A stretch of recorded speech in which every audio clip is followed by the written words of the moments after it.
I na posledku treba da uđe Disco Beats sa Željkom Ilićem.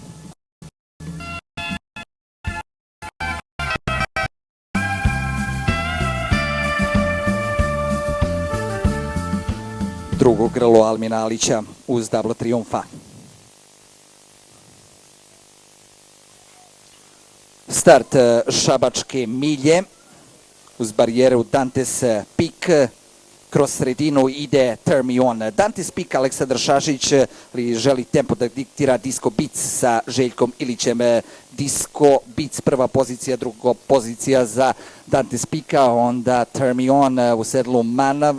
Četvrto mesto, blaga prednost u odnosu na Jaba Jaba Du ima Double Triumph sa Kozmom i za parkiran Impossible Stara. S polja u odnosu na Impossible Stara je Magic Loot.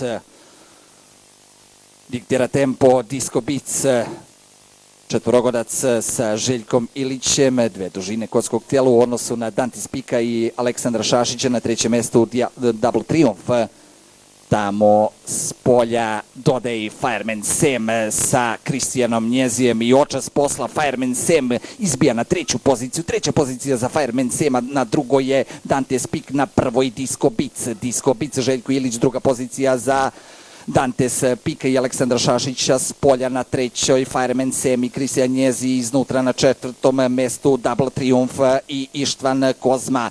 Idemo polako uz završne metre Šabačke milje 2022. Disco Beats, Dantes Pik, s polja Fireman Sam, Disco Beats i Željko Ilić. Dantes Pik pokušava i Ruler of the Path, Double Triumph, Disco Beats ili Dantes Pik. Disco Beats, duel Željka Ilić i Aleksandra Šašića. Disco Beats ili Dantes Pik, Disco Beats ili Dantes Pik, Disco Beats, Dantes Pik, Double Triumph, onda Ruler of the Path, pa